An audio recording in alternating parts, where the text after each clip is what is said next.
ایک مثبت سوچ ہوتی ہے، ایک منفی سوچ ہوتی ہے۔ اپنے اندر مثبت سوچ کو جگہ دیں، منفی سوچ نہ رکھا کریں۔ ویسے بھی کائنات میں موجود ہر چیز کو دیکھنے اور اس کے متعلق سوچنے کے دو انداز ہوتے ہیں، ایک مثبت انداز اور ایک منفی انداز۔ اسی بنیاد پر زندگی گزارنے کے بھی دو انداز ہیں، مثبت انداز یعنی مثبت انداز زندگی اور منفی انداز زندگی۔ ہر انسان کے اندر مثبت سوچ بھی ہوتی ہے اور منفی سوچ بھی ہوتی ہے۔ زندگی کے معاملات میں کوئی انسان اپنی مثبت سوچ کے ذریعے معاملات کے مثبت پہلو پر نگاہ رکھتا ہے، اور کوئی اپنی منفی سوچ کے باعث منفی پہلو پر نگاہ رکھتا ہے۔ فرق یہ ہے کہ جو انسان مثبت سوچ رکھنے والا ہوتا ہے وہ مثبت فیصلہ کر کے اچھے اور بہتر نتائج اخذ کر لیتا ہے، اور منفی زاویہ سے دیکھنے والا منفی فیصلہ کر کے نقصان اٹھاتا ہے۔ مثبت سوچ دل میں فرحت اور خوشی پیدا کرتی ہے، اور منفی سوچ تکلیف کا باعث بنتی ہے۔ جو منفی سوچ ہے وہ تکلیف کا باعث بنتی ہے، اور جو مثبت سوچ ہوتی ہے اس سے خوشی حاصل ہوتی ہے۔ آپ دیکھیں، ایک مثال ہے، اس کو دیکھیے۔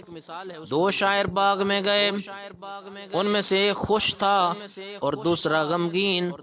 دونوں کی نگاہ ایک کھلے ہوئے پھول پر پڑی۔ شعراء حضرات بڑے حساس ہوتے ہیں، بڑی حساس طبیعت کے مالک ہوتے ہیں۔ دونوں نے پھول کے متعلق اپنے اپنے تاثرات بیان کیے۔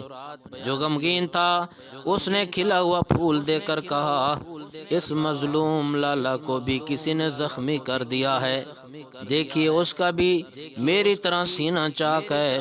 بقول شخص سے آ ملے ہیں سینہ چاکانے چمن سے سینہ چاک۔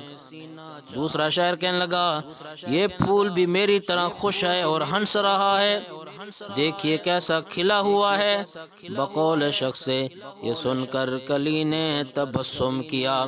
دونوں کی سوچ علیحدہ علیحدہ، دونوں کی سوچ علیحدہ علیحدہ، اور نتیجہ بھی پھر علیحدہ علیحدہ اخذ ہوتا ہے۔ اور کیجئے، پھول ایک ہی ہے لیکن دونوں کی سوچ کا زاویہ مختلف ہونے کے باعث تاثرات مختلف ہیں۔ ایک اور مثال دیکھیے۔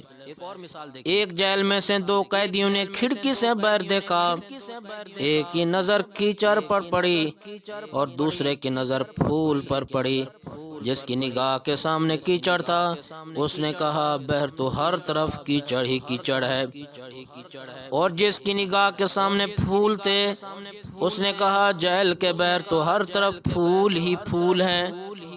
ارے لوگ شاکی ہیں کہ پھولوں کے ساتھ کانٹے ہوتے ہیں، اور میں شاکر ہوں کہ کانٹوں کے ساتھ پھول بھی ہوتے ہیں۔ یہ ہر ایک کی اپنی اپنی سوچ ہے، مثبت سوچ اور منفی سوچ۔ ایک اور مثال دیکھیے۔ میز پر آدھا گلاس پانی پڑا تھا، دو آدمی نے اسے دیکھا، ایک نے کہا گلاس آدھا خالی ہے، دوسرے نے کہا الحمدللہ گلاس آدھا بھرا ہوا ہے۔ دونوں کی سوچ مختلف ہے۔ ایک اور مثال دیکھیے۔ دو قیدی تھے، ان کو جیل میں ڈالا گیا تھا، ان کو تھوڑے سے وقت کے لیے نکالا گیا تاکہ وہ تازہ ہوا کے اندر چل پھر لیں، پھر 10-15 منٹ کے بعد ان کو دوبارہ قید کر دیا گیا۔ جب دوبارہ جیل میں بند ہو گئے تو ایک نے کہا، یار لگتا ہے کہ باہر بارش ہوئی ہے۔